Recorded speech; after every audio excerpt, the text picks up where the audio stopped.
Chapter 1: The Dark Forces Awaken, Historical Cases of Demonic Possession. Ancient Accounts. From the dawn of human civilization, tales of demonic possession have been an integral part of our collective consciousness. Ancient cultures such as Mesopotamia, Egypt, and Greece not only believed in the existence of malevolent spirits but also developed intricate rituals and practices to combat them. In ancient Mesopotamia, one of the earliest known civilizations, the belief in demons was prevalent. The Mesopotamians believed that demons were responsible for diseases and various misfortunes. One of the most documented cases of possession from this era involved the demon Pazuzu, known for bringing plagues and droughts. The Mesopotamians would invoke the god Ea and perform elaborate rituals to drive out these malevolent entities. Clay tablets from this period describe exorcism rituals involving chants, offerings, and the use of amulets inscribed with protective spells. In ancient Egypt, the concept of demonic possession was deeply intertwined with their rich pantheon of gods and spirits. Egyptians believed that malevolent spirits could enter a person's body, causing physical and mental ailments. The Ebers Papyrus, an ancient medical text, outlines various methods to ward off these entities, including the use of magical incantations and rituals performed by priests. These exorcisms often involved invoking powerful deities like Ra and Osiris to expel the demonic forces and restore balance. Ancient Greece also harbored beliefs in demonic possession, with a significant focus on the mind and soul. The Greeks viewed possession as a result of the god's wrath or the influence of malevolent spirits. The philosopher Plato wrote about individuals who exhibited strange behaviors and attributed these to the interference of spirits. The practice of exorcism in ancient Greece often involved purification rituals, sacrifices, and the consultation of oracles. The famous Oracle of Delphi, for example, was believed to have the power to communicate with the divine and provide guidance on how to cleanse a person of demonic influence. Medieval madness. The Middle Ages, a period marked by religious fervor and superstition, saw a significant increase in reported cases of demonic possession. The Catholic Church played a central role in identifying and exorcising demons, and the concept of possession became closely associated with sin and moral corruption. One of the most infamous cases of possession during this time involved Saint Francis of Assisi. Born in the late 12th century, Francis was initially a wealthy and indulgent young man before experiencing a profound religious conversion. According to accounts, Francis underwent intense spiritual battles, often believed to be confrontations with demonic forces. His bouts of severe illness, extreme penances, and miraculous experiences were interpreted as signs of divine struggle against demonic possession. The Church documented these events meticulously, using them to illustrate the power of faith and divine intervention in overcoming evil. The Middle Ages also saw the development of the ritual Romanum, a formalized set of exorcism rites established by the Catholic Church. These rituals involved elaborate ceremonies where priests would invoke the name of Jesus Christ, the Virgin Mary, and various saints to expel demons. The ritual Romanum outlined specific prayers, commands, and actions to be taken during an exorcism, emphasizing the authority of the Church in combating demonic forces. The witch hunts. The late medieval period and the early modern era were marked by a series of witch hunts across Europe and America, deeply rooted in the fear of demonic possession and witchcraft. During this time, thousands of individuals, mostly women, were accused of being possessed by demons or engaging in witchcraft practices. One of the most notorious cases of demonic possession and witchcraft occurred in the town of Loudun, France, in the 17th century. The case involved a group of Ursuline nuns who claimed to be possessed by demons, exhibiting symptoms such as convulsions, speaking in tongues, and lewd behavior.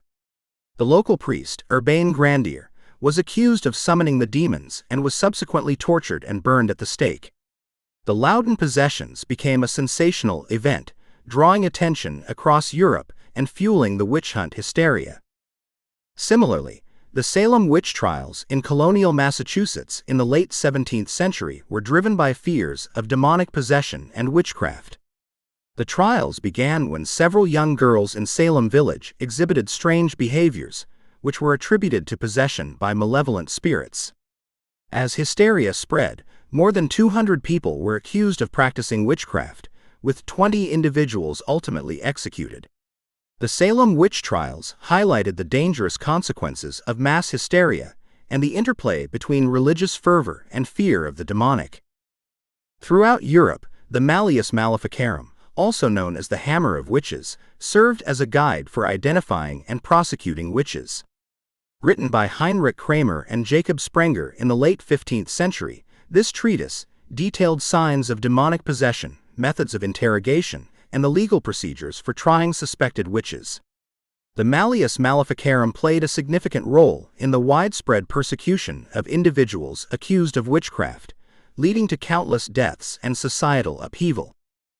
The connection between demonic possession and the witch hunts was further perpetuated by the belief that witches made pacts with the devil, granting them supernatural powers. This belief was reinforced by various confessions obtained under torture, where accused witches would admit to being possessed by demons and engaging in diabolical activities. These confessions were used as evidence to justify the execution of the accused, perpetuating the cycle of fear and persecution. The historical cases of demonic possession, from ancient civilizations to the medieval period and the witch hunts, reveal a deep-seated belief in the existence of malevolent spirits and the need for rituals and practices to combat them. These beliefs were often intertwined with religious and cultural contexts, shaping the way societies understood and responded to the phenomenon of possession. In ancient Mesopotamia, Egypt, and Greece, the rituals and beliefs surrounding exorcism were integral to their spiritual and medical practices. These early accounts laid the foundation for later interpretations of possession and exorcism in medieval Europe. The Middle Ages saw the formalization of exorcism rituals by the Catholic Church, exemplified by the Ritual Romanum, and the use of possession as a moral and theological framework to explain human suffering and sin. The witch hunts of the late medieval and early modern periods demonstrated the dangerous intersection of fear, superstition, and religious zeal. The widespread persecution of individuals accused of being possessed or practicing witchcraft led to immense suffering and loss of life, underscoring the power of belief and its impact on society. As we delve into the accounts of demonic possession and exorcism in subsequent chapters, it is essential to recognize the historical and cultural contexts that have shaped our understanding of these phenomena. The stories of those who have faced demonic forces, whether in ancient times or more recent history, provide a compelling narrative of human resilience and the enduring battle between good and evil. Chapter 2: Modern Nightmares, Contemporary Cases of Possession. The Exorcism of Anneliese Michel. The tragic case of Anneliese Michel stands as one of the most harrowing and controversial examples of modern-day exorcism. Born in 1952 in Liebelfing, Bavaria, Anneliese was raised in a devout Roman Catholic family.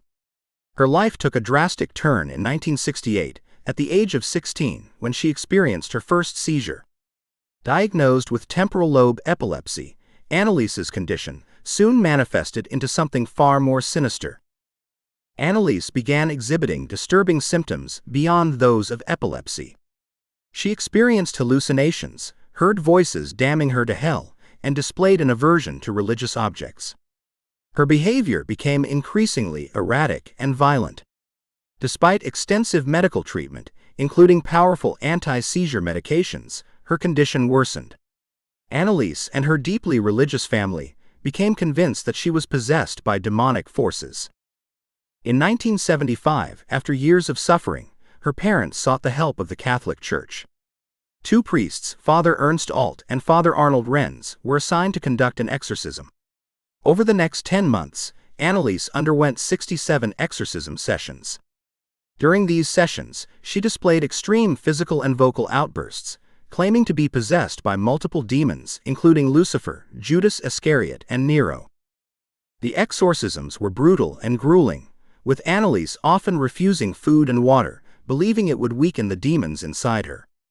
Her health, deteriorated rapidly. Tragically, on July 1, 1976, Anneliese Michel died from malnutrition and dehydration at the age of 23. The aftermath of Anneliese's death sparked a legal and media frenzy.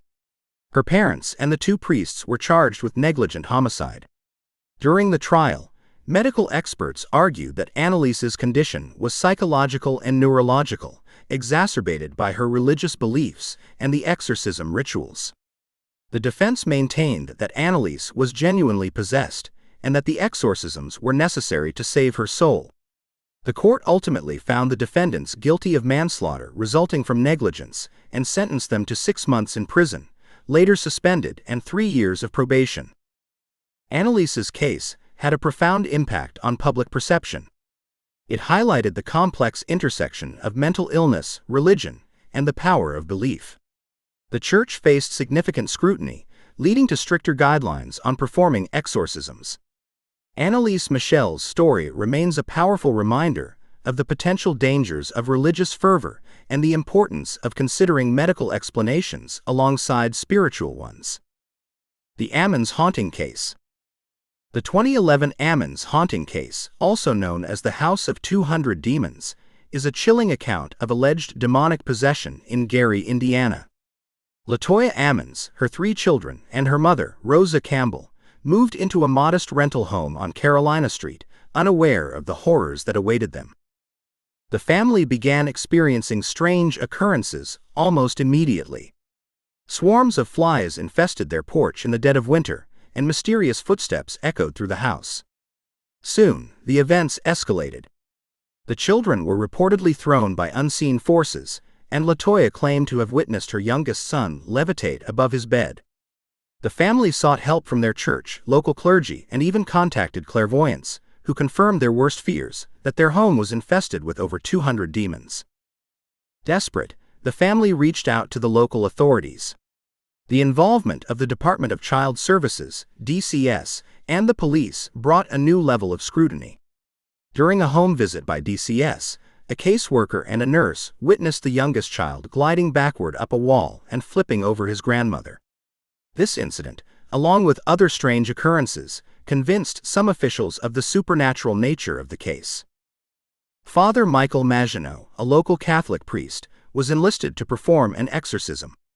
Over several sessions, Father Maginot conducted minor and major exorcisms on LaToya, using prayers, holy water, and religious artifacts to expel the demons.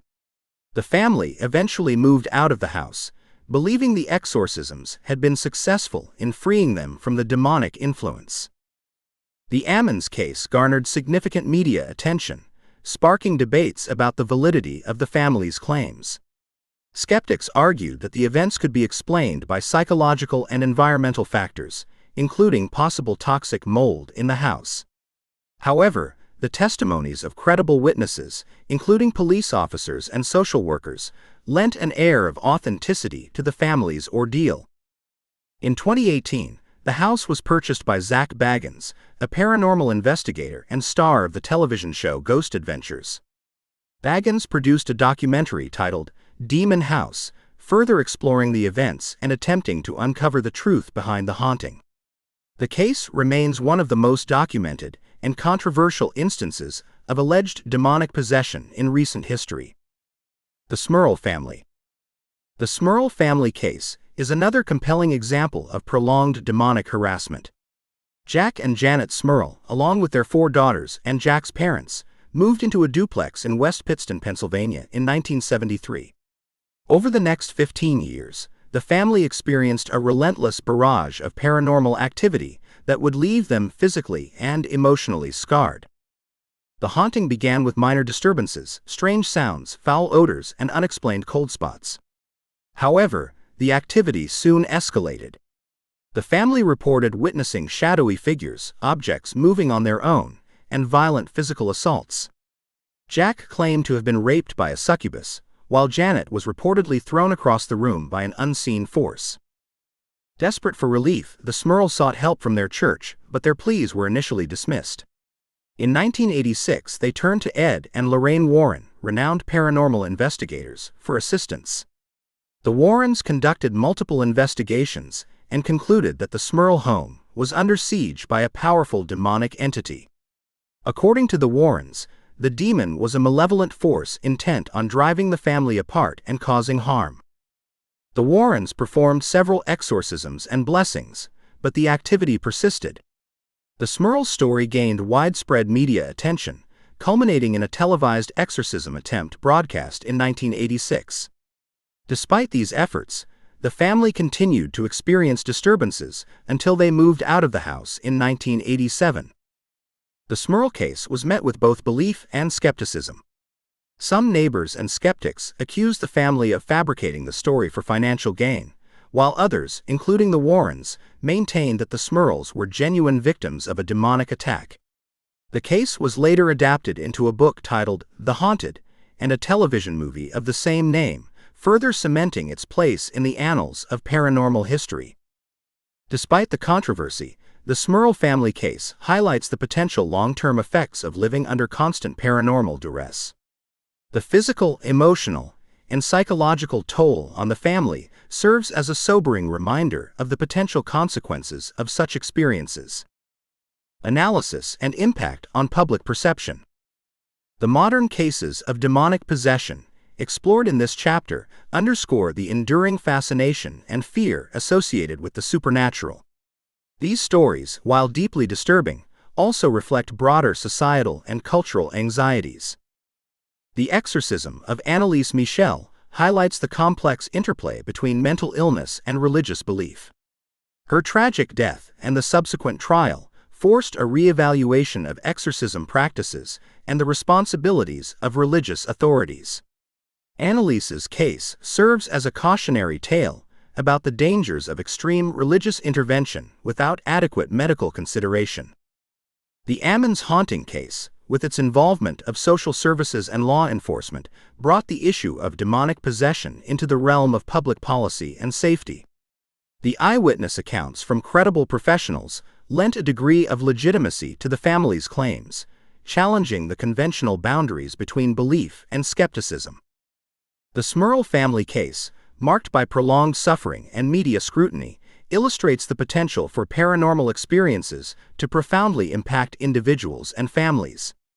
The involvement of prominent paranormal investigators like Ed and Lorraine Warren added a layer of credibility and intrigue, further blurring the lines between reality and the supernatural.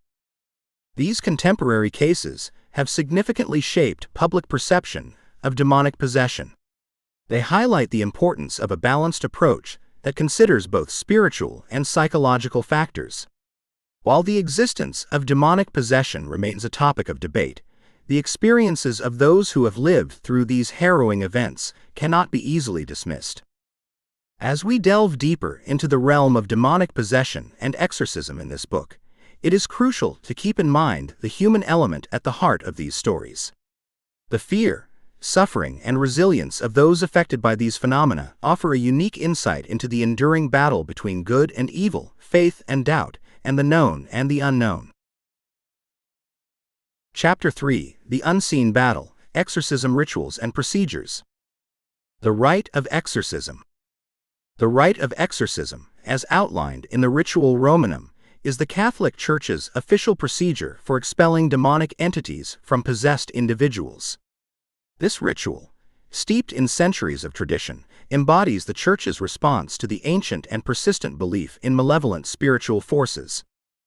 The origins and structure. The Ritual Romanum, first issued in 1614 under Pope Paul V, provides a detailed guide for performing exorcisms.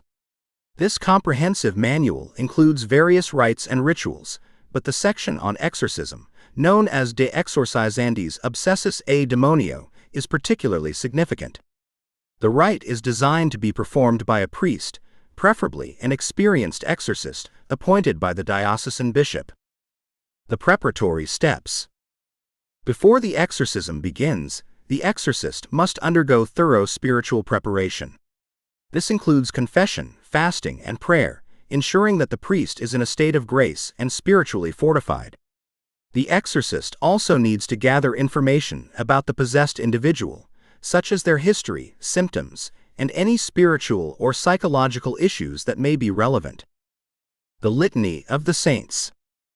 The exorcism ritual typically starts with the Litany of the Saints, a series of invocations to various saints and holy figures, asking for their intercession and protection. This prayer sets the spiritual tone for the rite and calls upon the heavenly hosts to aid in the battle against the demonic presence. The Psalms and Gospel readings. Next, the exorcist reads specific psalms, such as Psalm chapter 53 and Psalm chapter 91, known for their themes of deliverance and protection. These psalms serve to strengthen the faith of those present and invoke God's power. This is followed by readings from the Gospels, such as the accounts of Jesus casting out demons, reinforcing the belief in Christ's authority over evil spirits. The exorcism prayers. The core of the rite consists of the exorcism prayers, powerful invocations that command the demon to depart.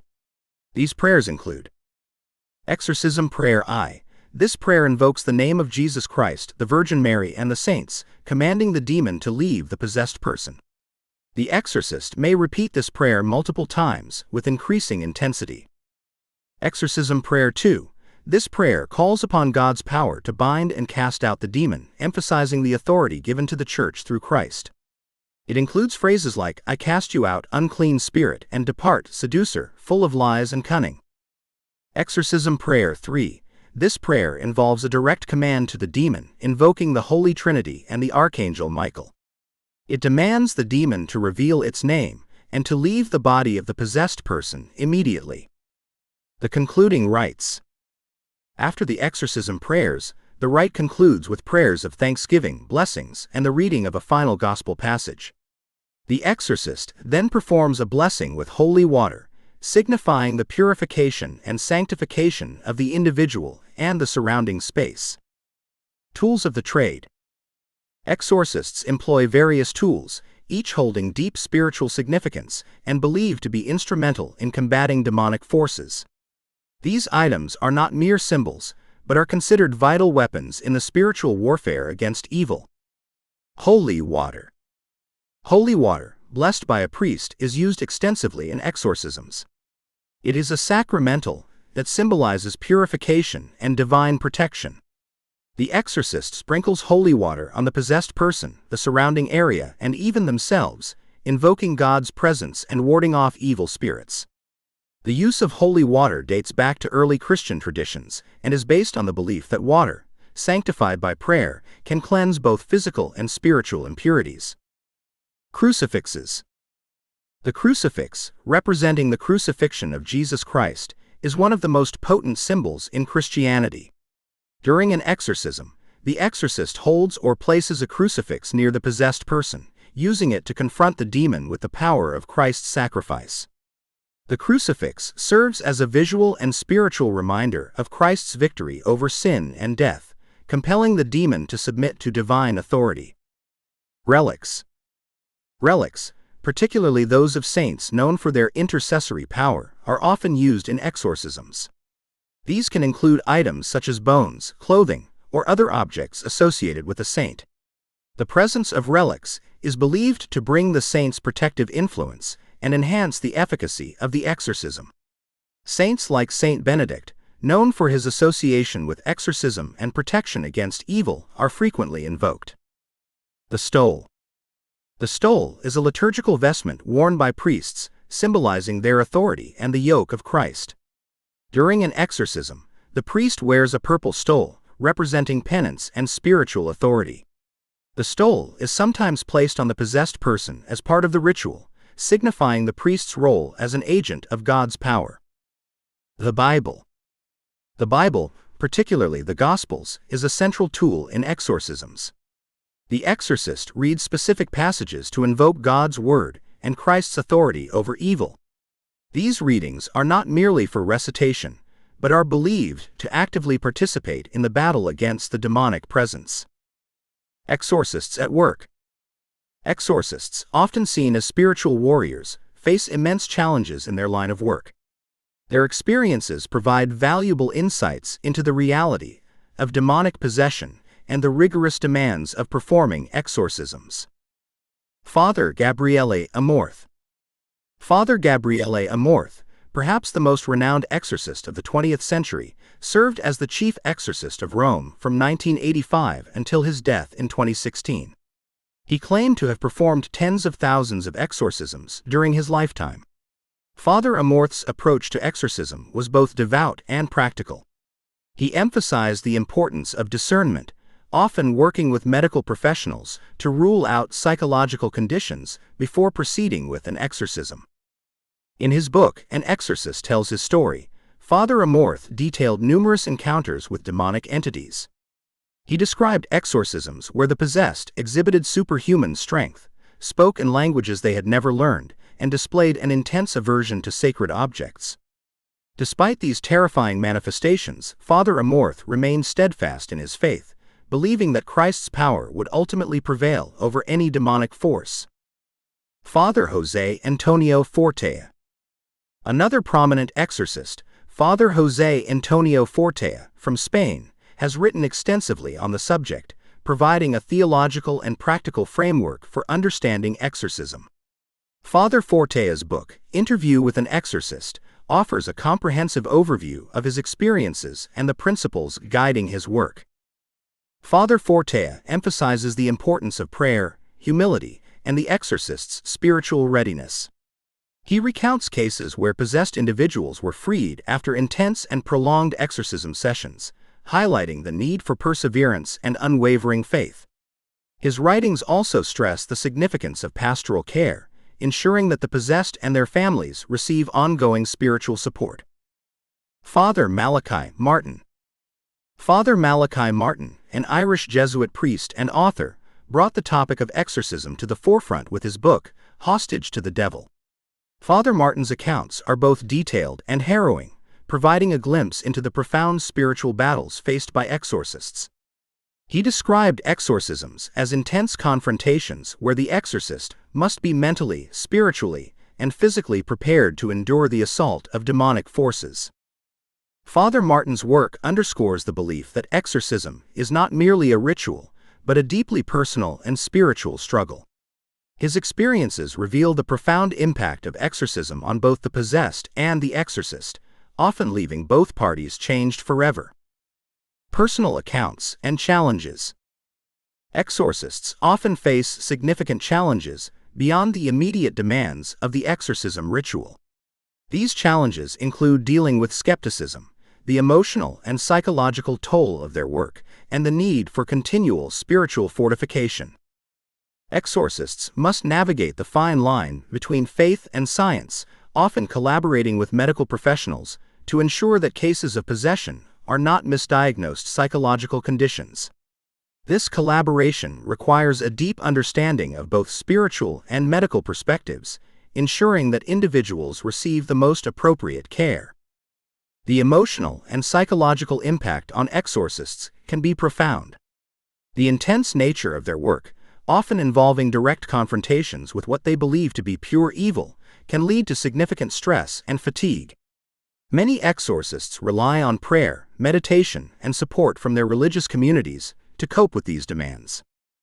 Finally, the need for continual spiritual fortification is paramount. Exorcists must maintain a strong personal relationship with God, often through daily prayer, participation in the sacraments, and ongoing theological study. This spiritual discipline ensures that they are always prepared to face the challenges of their work with faith and resilience. Chapter 4: Possessed, First-hand accounts of demonic encounters. Stories from the possessed. Demonic possession has been a subject of both fascination and fear throughout history. Modern documented cases provide a unique insight into this phenomenon, capturing the visceral experiences of those who have endured it. Here, we explore some of the most notable cases, drawing from first-hand testimonies and documented evidence. Anneliese Michel.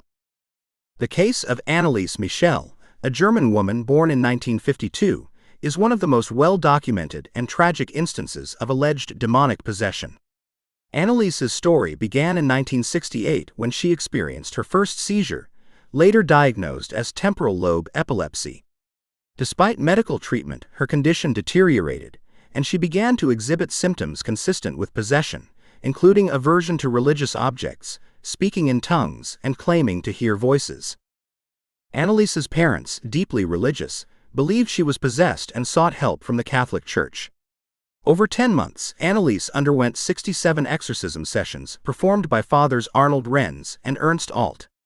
The sessions were grueling, with Anneliese exhibiting extreme physical and vocal outbursts. Tragically, on July 1, 1976, Anneliese died from malnutrition and dehydration. The aftermath saw her parents and the priests charged with negligent homicide. The trial, which garnered massive media attention, highlighted the conflict between medical science and religious belief.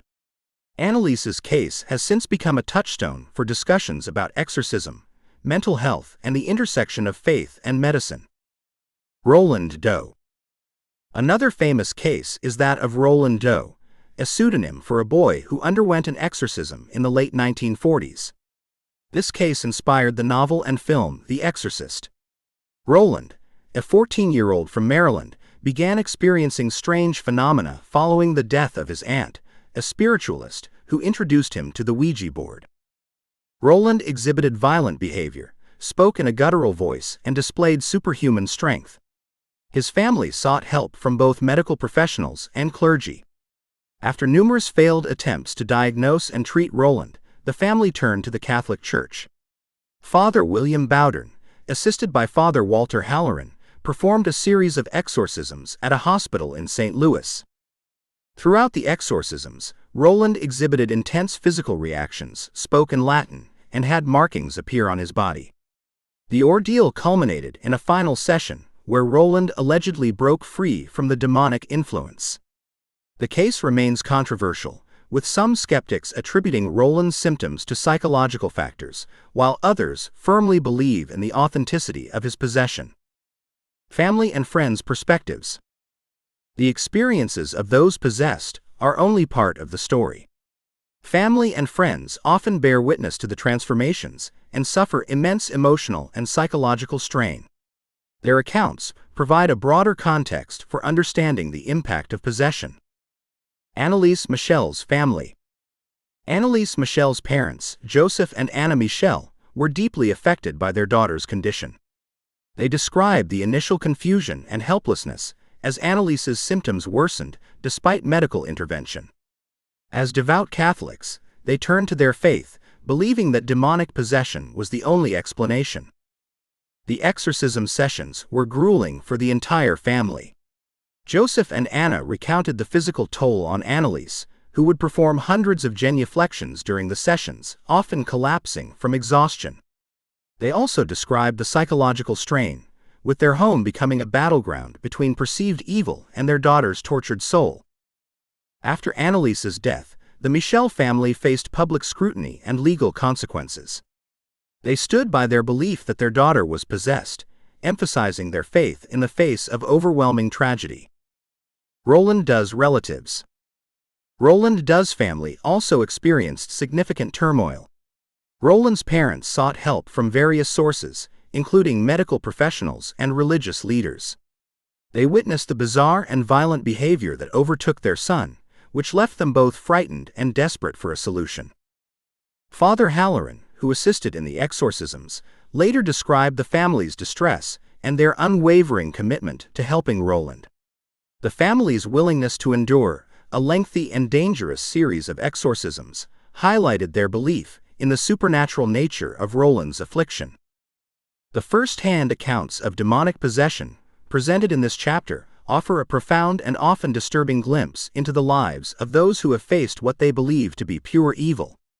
These stories highlight the immense physical, psychological, and spiritual toll that possession can take on individuals and their loved ones.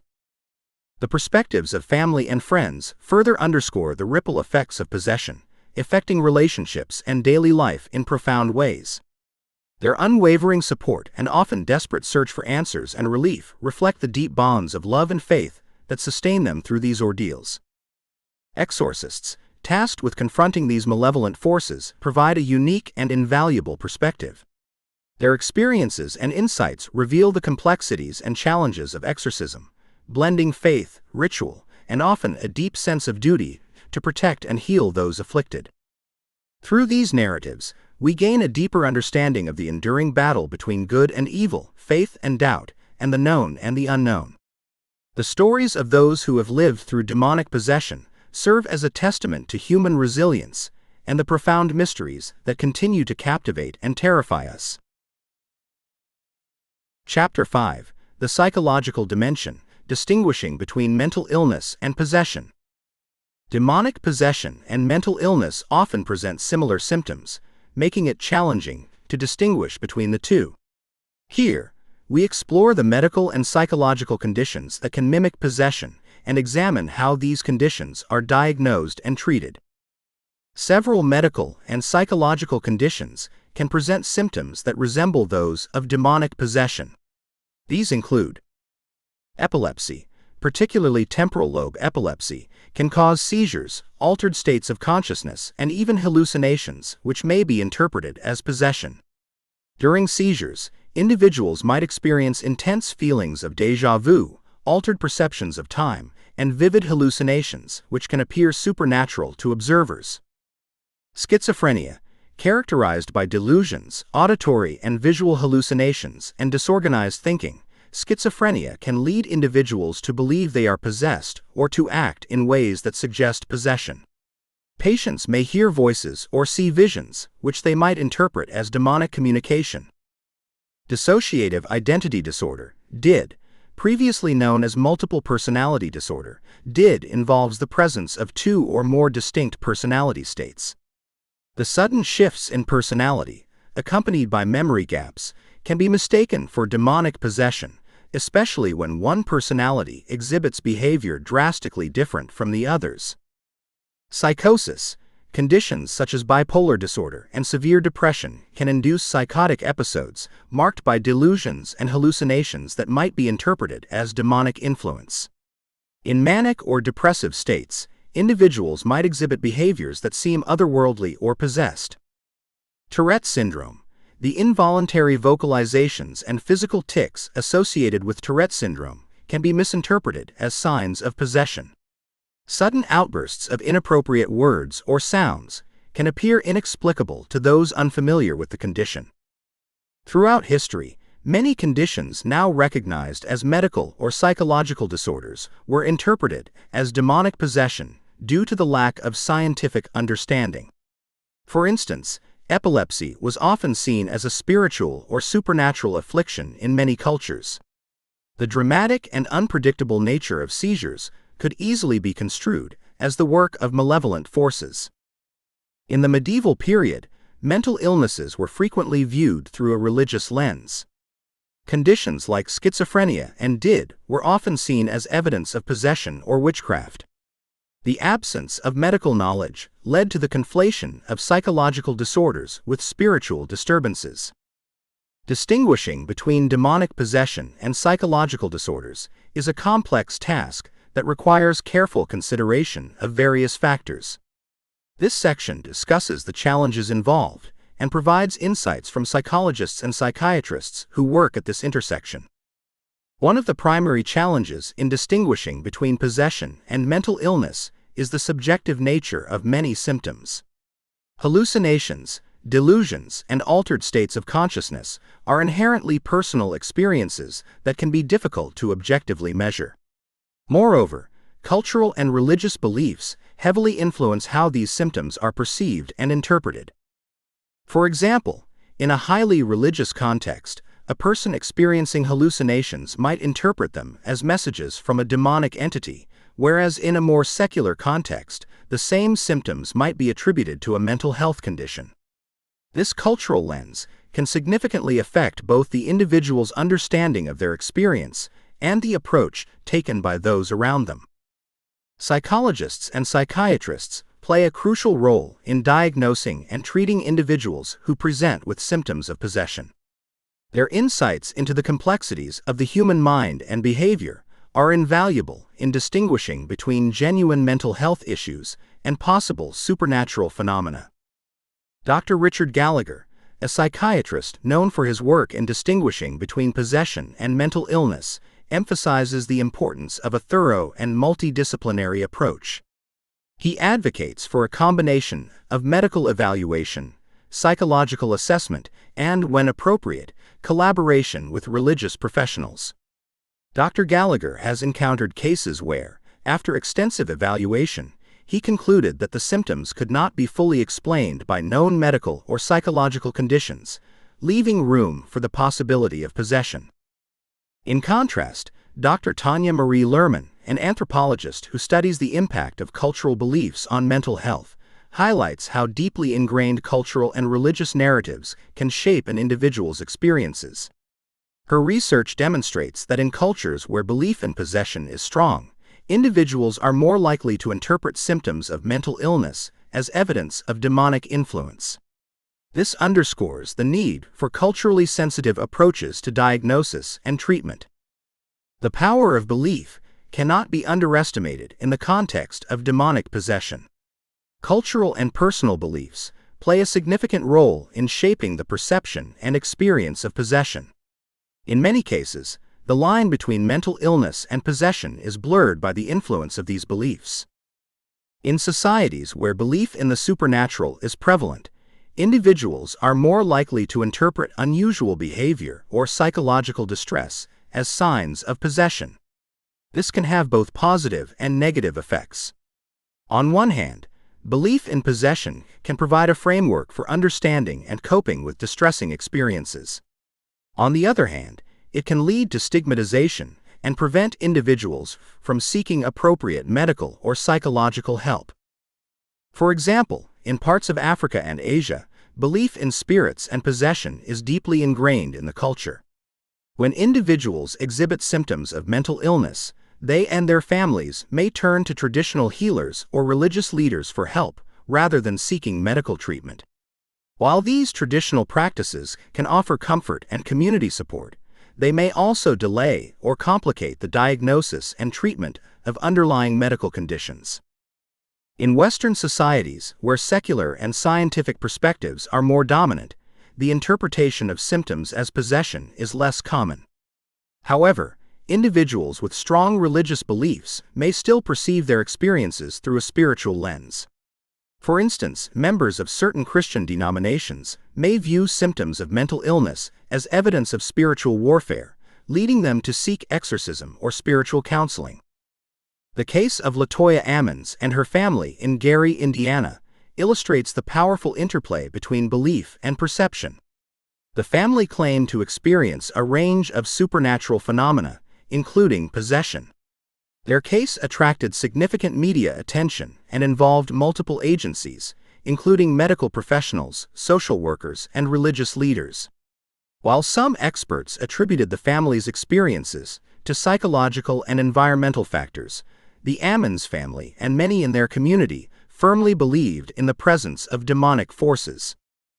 This case highlights how deeply personal and cultural beliefs can shape the interpretation of unusual experiences. For the Ammons family, the belief in possession provided a framework for understanding their distress and seeking help, even as others sought to explain their experiences through scientific and medical perspectives. The exploration of the psychological dimension of possession underscores the importance of a multidisciplinary approach to understanding and addressing this complex phenomenon. Medical and psychological conditions can mimic possession, and distinguishing between the two requires careful consideration of symptoms, cultural context, and individual beliefs. The challenges in differentiation highlight the need for collaboration between mental health professionals and religious leaders. Psychologists and psychiatrists bring valuable expertise in diagnosing and treating mental health conditions, while religious professionals can offer insights into the spiritual and cultural dimensions of possession. The power of belief plays a crucial role in shaping the experience and perception of possession. Cultural and personal beliefs can provide comfort and understanding, but can also complicate diagnosis and treatment. A culturally sensitive and holistic approach is essential in addressing the needs of individuals who believe they are possessed. As we continue to explore the phenomenon of possession, it is important to recognize the interplay between mind and spirit, science and faith. By understanding the psychological dimensions of possession, we can better support those who experience it and navigate the thin line between mental illness and the supernatural. Chapter 6: The Dark Influence: Cultural and Religious Perspectives on Demonic Possession. Demonic possession is a concept that transcends cultural and religious boundaries, manifesting in various forms across the globe. This chapter delves into how different faith traditions and cultural narratives shape the understanding and response to demonic possession. Christian beliefs. Christian theology has long grappled with the notion of demonic possession, viewing it as a profound manifestation of evil requiring divine intervention. The Bible, particularly the New Testament, provides numerous accounts of Jesus casting out demons, which form the theological foundation for Christian beliefs on possession and exorcism. Examination of Christian theology. In Christian theology, demons are fallen angels, entities that rebelled against God and now seek to torment and lead humans away from divine grace. Possession is viewed as a severe spiritual affliction where demons inhabit a person's body, causing physical, psychological, and spiritual harm. The Gospels recount several instances of Jesus performing exorcisms, such as the famous case of the Gerasene demoniac, Mark chapter 5 verses 1 to 20, where Jesus cast a legion of demons out of a man and into a herd of pigs. These stories underscore the belief in Christ's authority over demonic forces and his ability to liberate individuals from their influence. Denominational approaches to exorcism. Different Christian denominations have varying approaches to exorcism, reflecting theological nuances and traditions. Roman Catholicism. The Catholic Church has a formalized ritual for exorcism, detailed in the Ritual Romanum. Exorcisms are conducted by specially trained priests, known as exorcists, who follow a stringent process involving prayers, holy water, crucifixes, and relics. The Church emphasizes thorough discernment, often involving medical and psychological evaluations, to rule out natural explanations before proceeding with an exorcism. Orthodox Christianity. Similar to Catholicism, the Eastern Orthodox Church also has a structured approach to exorcism, performed by priests. The rituals involve prayers, blessings, and the use of holy water and icons. Orthodox theology places a strong emphasis on the spiritual life of the community and the role of the sacraments in protecting against demonic influence. Protestantism. Protestant denominations vary widely in their approach to exorcism. Some, like Pentecostals and Charismatics, actively practice exorcism, believing in the power of the Holy Spirit to expel demons. These exorcisms are often spontaneous, involving intense prayer, laying on of hands, and speaking in tongues. Mainline Protestant denominations, however, tend to be more reserved, often attributing symptoms of possession to psychological factors rather than supernatural ones. Non-Christian perspectives. Beliefs in demonic possession are not confined to Christianity. Many other religions and indigenous faiths have their own interpretations and practices related to possession and exorcism. Islam. In Islam, possession is attributed to jinn, supernatural beings created from smokeless fire, as mentioned in the Quran. Jinn can be benign or malevolent, and when they possess humans, it is often seen as a form of punishment or trial. Islamic exorcism, or ruqya, involves reciting specific verses from the Quran, supplications, and performing rituals to expel the jinn. The most commonly used surahs for ruqya include Al-Fatiha, Al-Baqarah, and Al-Jinn. Hinduism. Hindu beliefs in possession involve spirits or ghosts, known as bhutas or pretas. Possession is often viewed as a result of unresolved karma or spiritual disturbances. Exorcism practices in Hinduism vary widely, involving rituals conducted by priests or shamans. These may include chanting mantras, using holy water, Ganga Jal, burning incense, and performing elaborate ceremonies to appease or drive away the spirits. Temples dedicated to specific deities, such as Kali or Hanuman, are often centers for exorcism rituals. Indigenous faiths. Indigenous cultures around the world have rich traditions related to possession and exorcism, often deeply intertwined with their spiritual practices. African traditional religions. In many African cultures, possession is understood in the context of spirits, ancestors, and witchcraft. Traditional healers, known as sangomas or shamans, perform exorcisms using rituals that include drumming, dancing, chanting, and the use of herbal medicines.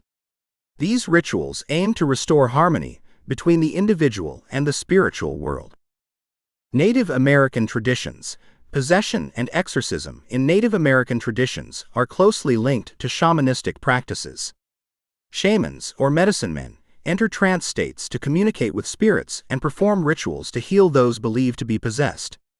These rituals often involve the use of sacred objects, such as feathers, drums, and tobacco, and the invocation of spiritual guides or animal totems.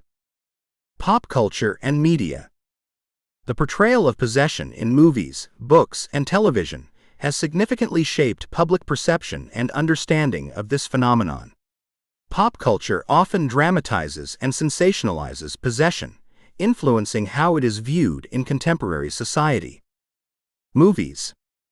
Films such as The Exorcist, 1973, The Exorcism of Emily Rose, 2005, and The Conjuring series have popularized the concept of demonic possession, portraying it as a terrifying and visceral experience. These movies often depict exorcisms as intense, violent confrontations between good and evil, emphasizing the horror elements to captivate audiences. While these portrayals are often exaggerated for dramatic effect, they draw on real-life cases and theological concepts, blurring the line between fiction and reality. Books.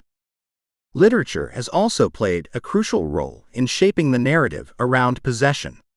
William Peter Blatty's The Exorcist, both the novel and its film adaptation, is perhaps the most influential work in this genre.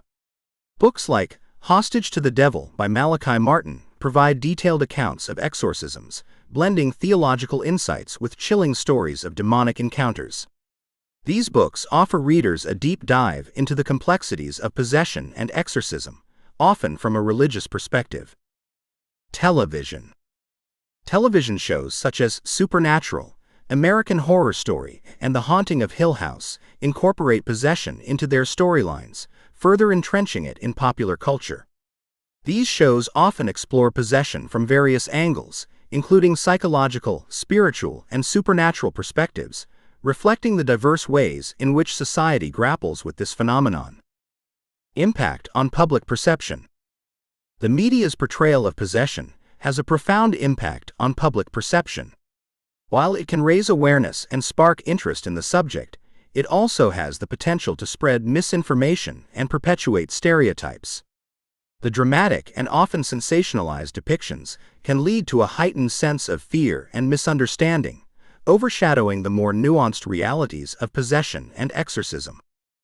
For instance, the portrayal of exorcisms as violent and chaotic clashes can create unrealistic expectations and fears about the process. In reality, many exorcisms are conducted quietly and involve prolonged, repetitive prayers rather than dramatic confrontations. Moreover, the focus on the supernatural can detract from the understanding of possession as a complex interplay of psychological, cultural, and spiritual factors. However, pop culture can also serve as a bridge, bringing esoteric and religious concepts into the mainstream and encouraging dialogue. Documentaries and films that explore real-life cases, such as The Devil and Father Amorth, directed by William Friedkin, offer more grounded and insightful perspectives, helping to balance the sensational with the factual. As we continue to explore the complexities of demonic possession, it is essential to consider the interplay of cultural, psychological, and spiritual dimensions. By understanding the diverse perspectives and practices surrounding possession, we gain deeper insights into the human experience and the eternal struggle between good and evil. Chapter 7: Beyond the Shadows, the Aftermath of Possession and Exorcism. The phenomenon of demonic possession and the subsequent exorcism are profoundly impactful experiences that leave lasting effects on individuals, their families, and communities. This chapter delves into the life after possession, examining the journeys of recovery, the role of the church and community in providing support, and the lessons learned from these harrowing experiences. Life after possession. For those who have undergone exorcism, the journey to recovery can be long and arduous, marked by a range of psychological and emotional effects. These individuals often find themselves grappling with the aftermath of their ordeal, which can include trauma, stigmatization, and a renewed sense of faith or spiritual crisis. Stories of recovery. Anneliese Michel's legacy. Anneliese Michel's case, one of the most famous exorcism cases of the 20th century, left a significant impact on her family and community. Although Anneliese tragically died, her legacy continues to influence discussions on the nature of possession and exorcism. Her parents, deeply affected by her ordeal, maintained their belief in the supernatural nature of her affliction. They faced immense public scrutiny and legal consequences but remained steadfast in their faith. The psychological toll on Anneliese's family was profound, with her parents experiencing guilt, grief, and a sense of injustice. Their story highlights the complex interplay between faith, mental health, and the legal system. Roland Doe's return to normalcy. Roland Doe, the pseudonym for the boy whose possession inspired The Exorcist, experienced a successful exorcism performed by Father William Bowdern. Following the exorcism, Roland reportedly returned to a normal life, free from the disturbances that had plagued him. His case underscores the potential for recovery and the return to normalcy after such an ordeal. However, the psychological impact of the experience, both on Roland and his family, remains a significant aspect of their story. Roland's family faced the challenge of reconciling their experiences with their faith and understanding of the world. LaToya Ammon's resilience. LaToya Ammons and her family, who experienced a widely publicized possession in Gary, Indiana, also illustrate the complex journey to recovery. After multiple exorcisms and moving away from their haunted home, LaToya and her children reportedly regained a sense of peace. The family's story, however, highlights the ongoing psychological and emotional effects of their experience. They faced skepticism and scrutiny from the public and authorities, which added to their trauma. Despite this, LaToya's resilience and faith played crucial roles in their recovery process. The long-term psychological and emotional effects. The psychological and emotional aftermath of possession and exorcism can vary widely among individuals. Common long-term effects include post-traumatic stress disorder (PTSD). Many individuals exhibit symptoms of PTSD, such as flashbacks, nightmares, and severe anxiety. The intense and often violent nature of exorcisms can be deeply traumatizing. Stigmatization. Those who have undergone exorcism may face stigmatization from their communities, leading to feelings of isolation and shame. This can be exacerbated by media sensationalism and public misunderstanding. Spiritual crisis or renewal. The experience of possession and exorcism can lead to a profound spiritual crisis, where individuals question their faith and the nature of good and evil. Conversely, some find their faith strengthened, viewing their survival as a testament to divine intervention. Mental health challenges. The overlap between symptoms of possession and mental health disorders means that many individuals continue to struggle with underlying psychological issues that may have been overlooked during their ordeal. The role of the church and community. Religious communities play a crucial role in supporting individuals post-exorcism, providing spiritual and emotional care that is essential for recovery. The church often becomes a sanctuary for those seeking solace and understanding after their harrowing experiences. Support systems. Pastoral care. Pastoral care is a fundamental aspect of the church's support for individuals who have undergone exorcism. Clergy provide ongoing spiritual guidance, helping individuals navigate their experiences and restore their faith. This support often includes regular prayer sessions, spiritual counseling, and participation in religious services. Pastors and priests offer a compassionate and understanding presence, helping to alleviate the psychological burdens carried by the afflicted and their families. Community involvement. Religious communities can provide a strong support network, fostering a sense of belonging and acceptance. Community members often rally around individuals and families affected by possession, offering practical assistance, emotional support, and prayers. This collective effort helps to mitigate feelings of isolation and reinforces the individual's connection to their faith and community. Therapeutic interventions. In addition to spiritual care, the integration of therapeutic interventions is becoming increasingly common. Churches may collaborate with mental health professionals to provide comprehensive care that addresses both the spiritual and psychological needs of individuals. This holistic approach acknowledges the complex interplay between mental health and spiritual well-being, ensuring that individuals receive the necessary support for full recovery. The ongoing spiritual and emotional care. Rituals and sacraments. Religious rituals and sacraments, such as the Eucharist, confession, and anointing of the sick, play a vital role in the ongoing spiritual care of individuals post-exorcism. These practices reinforce the individual's faith, promote healing, and provide a sense of divine presence and protection. Educational programs. Some churches offer educational programs that focus on understanding possession, mental health, and the importance of spiritual resilience. These programs aim to dispel myths, reduce stigma, and equip community members with the knowledge to support those affected by possession. By fostering a more informed and compassionate community, these programs help to create a supportive environment for recovery. Peer support groups.